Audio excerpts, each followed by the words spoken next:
Hey team, I get a lot of questions about how to break the 3-hour marathon, and this question is how do you know if you can run a 3-hour marathon?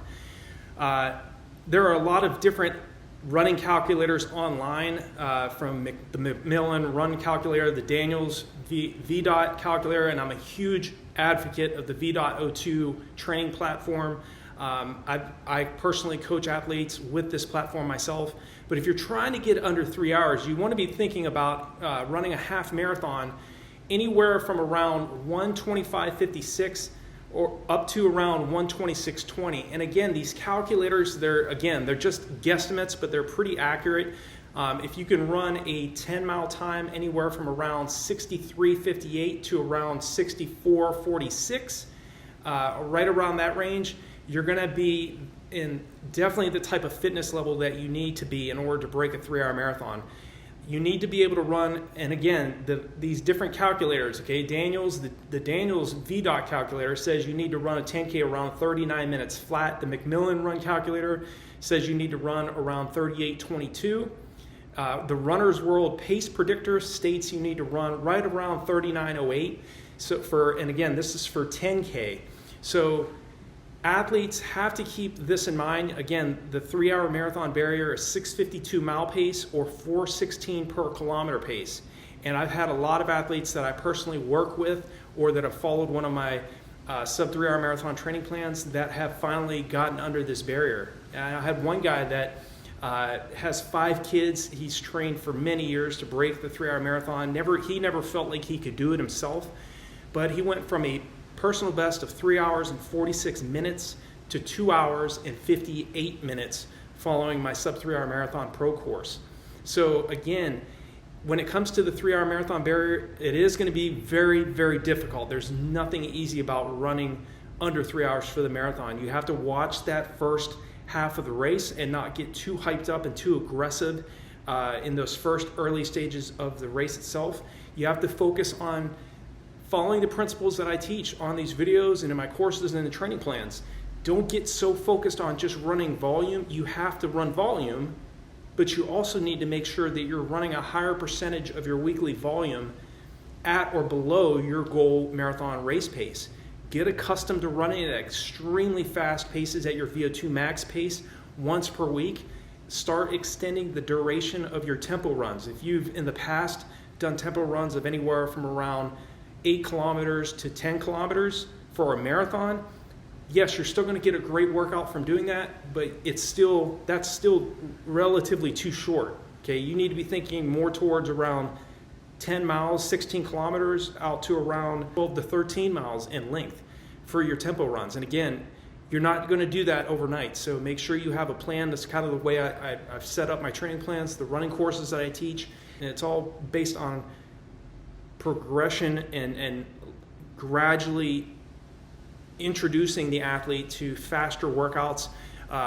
We don't just jump on the track and start doing repeat miles at 5:45. Okay, for the athlete trying to break 3 hours for the marathon, he or she needs to get 6:52 mile pace or 4:16 kilometer pace to feel more manageable. Okay, so a longer buildup is key. I don't believe in trying to rush the process, especially if you're going after a time this competitive. Optimal time frame, minimum 16 weeks, preferably 20 to 24 weeks. That's why I made those training plans that go out from 5 to 6 months in length. Okay, some athletes out there are working full-time jobs. They don't have as much time to prepare for the races. So maybe 12 to 16 weeks works best for you. Yes, you can still run a sub 3-hour marathon in a shorter amount of time. Okay, 2-3 months, 8 to 12 weeks is definitely still possible, but you had better have had at least a few weeks of easy aerobic base mileage first before you lead into doing faster track sessions, longer tempo runs, faster varied pace long runs every other week, not every week, okay? Because you have to make sure that you're adapting to the workouts you're doing. So if you're running too much of your volume each week too fast, you're definitely not going to adapt. You're going to get fatigued. You're going to get tired, especially if you're not resting well. I always talk about making sure that you're monitoring your morning resting heart rate. Okay, if your morning resting heart rate is usually around 45 to 52 beats per minute, and you're waking up on a routine basis and it's like 57 to 62 beats per minute, you need to, and you had a track session or a tempo run planned for that day, you need to either take that day off or jog and focus on doing that workout the following day. Okay, so it's very key that you pay attention to the other factors that go into running a great 5K, marathon, whatever type of distance you're going for. You don't want to just rush into, you're not going to be able to just rush into doing fast intervals or long tempo runs or faster long runs instantly. It's going to take some time, okay? Find a race that is a flat course. Don't try to go after a sub 3 hour marathon on a hilly course. Okay, my recommendation, if you're in Europe, focus on Berlin, focus on London, focus on Paris, focus on Rotterdam. Those are some great races in Europe. If you're in the States, focus on Columbus, focus on California International Marathon. Although it is a net downhill course, it's where I ran my PR of 2:19. There's a lot of rolling hills on that, but there is a lot of flat sections and some downhill sections on that course. Chicago. What's some other great ones? Monumental Indianapolis Marathon. It's in November. That's where I ran my second fastest marathon. Finished in 5th in 2011 there. It's basically flat the whole way. There are some just minor small hills on the course, but mainly it's flat. Definitely think about your approach. Be strategic in how you set up your training. Longer buildup is better than a shorter buildup always, okay? Because you're not rushing your fitness. You're not going to be in a great deal of a rush.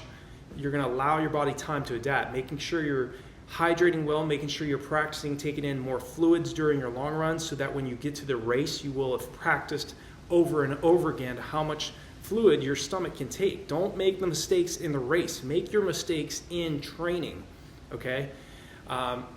Mental preparation is key for breaking a 3 hour marathon. You have to make sure that you're training the mind, your subconscious mind, like you're training your body. The problem is most athletes only focus on physical training and they bypass and they neglect what's equally as important, if not more important, and that's mental training. So start taking about 10 to 15 minutes each day, closing your eyes, turn off the devices, see yourself performing at the level that you're really dreaming about. If you want to get across that finish line in 2:59:59 or faster, you have to make sure you're training your mind to do that before it occurs. Yes, you're not going to just be able to mentally rehearse and not do the physical work, okay? You're only doing, but if you're just doing physical training and you're not taking and spending any time whatsoever really rehearsing that great performance, passing people, getting across the finish line with a 2 in front of the clock instead of a 3, then you're shooting yourself in your foot. You're not really doing all of the work. The best world-class runners I've trained with over the years, athletes that could run way faster than I ever ran, combined both the mental and the physical together to run at elite levels. And be patient. You're not going to be able to do this instantly. This is, in my opinion, a sub 3 hour marathon is an elite time, okay? There are so few athletes around the world that run marathons each year that break the 3 hour marathon. I'd say it's anywhere, I'd have to look up the exact stats, but I'd say it's usually around anywhere from 3 to 5% of athletes that run marathons break the 3 hour marathon. So you're in a very elite class of athletes if you can go under 3 hours. Feel free to leave me a comment below this video if you have any questions. If you're having problems trying to break this barrier, let me know in the comment section what's been the biggest issue for you, and maybe I can shoot you some tips. Obviously, there are resources below all of my videos and on RunDreamAchieve.com, so definitely check those out. If you're new to the channel, hit that subscribe button and the bell icon so when I make a new video, you'll be notified of it. And I hope this video is helpful for you in terms of how do you know if you can run a 3 hour marathon. Make sure you're in that range of the 10K and the half marathon times that I discussed. Definitely check out the calculators, the different running calculators that you can find. I highly recommend V.02.